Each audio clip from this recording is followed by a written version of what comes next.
Bien, chers élèves, continuons dans notre série de vidéos sur le calcul des limites des fonctions logarithmes.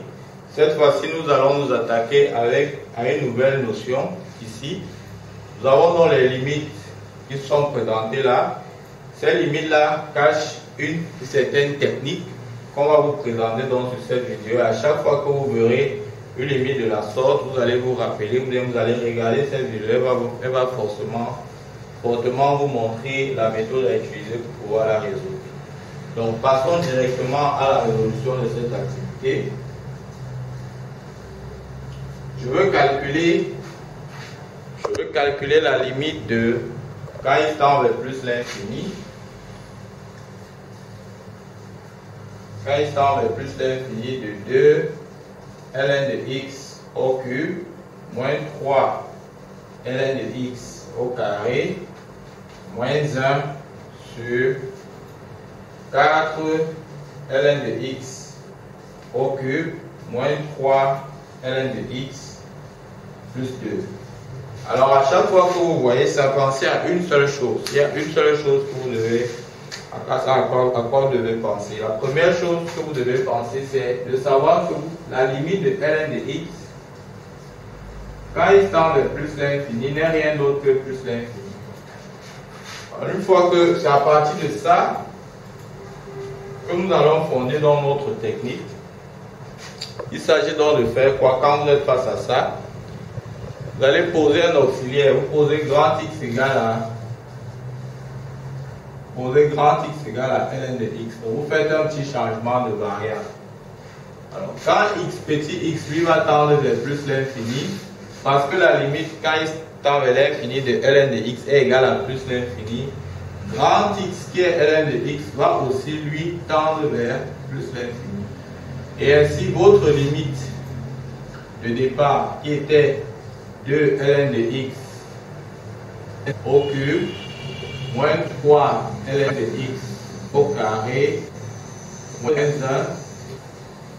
sur 4 ln de x au cube plus moins 3 ln de x plus 2 va devenir limite dans le plus 2 va devenir x moins 2 x au cube moins sur 3 grand carré x moins 4 grand au cube en grand 3 grand plus 2.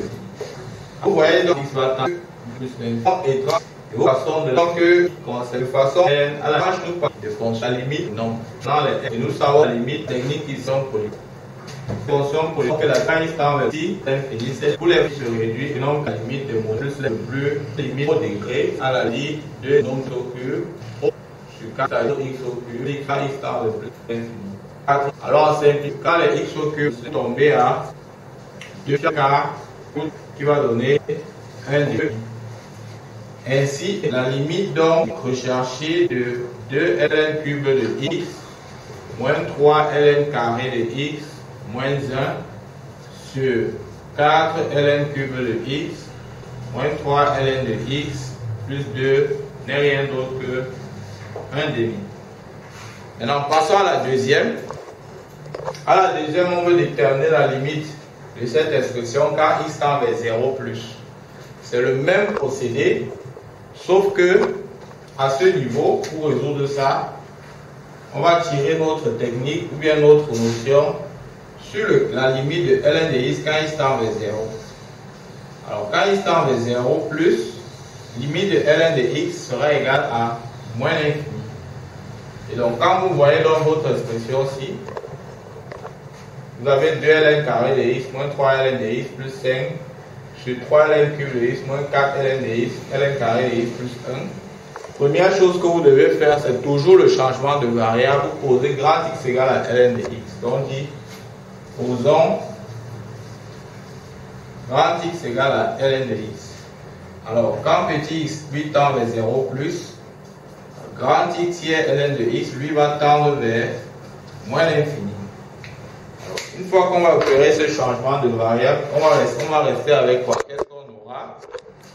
On aura donc limite quand x tend vers 0 plus de 2 ln carré de x moins 3 ln de x plus 5 sur 3 ln cube de x moins 4 ln carré de x plus 1 va devenir limite quand grand x tend vers moins l'infini de 2x carré moins 3x plus 5 sur 3x cube moins 4x carré plus 1. Alors, ça c'est dans la limite d'une fonction où au numérateur et au dénominateur on a les polynômes. Cette limite va donc se réduire parce qu'on tend vers l'infini à la limite des monomes de plus haut degré, à savoir 2x carré sur 3x au cube, qu'on va simplifier sans donner limite de 2 sur 3x quand grand x tend vers moins l'infini qui n'est rien d'autre que 0. Et ainsi donc la limite de 2 ln carré de x moins 3 ln de x plus 5 sur 3 ln cube de x moins 4 ln carré de x plus 1 quand x tend vers 0 plus sera égal à 0. Voilà donc chers élèves ce qu'il faut retenir donc. À chaque fois que vous avez à calculer la limite de ce cas, que x tende vers plus l'infini ou bien que x tende vers 0, c'est la même méthode qu'il faut retenir. Merci pour votre écoute et à très bientôt pour le prochain vidéo.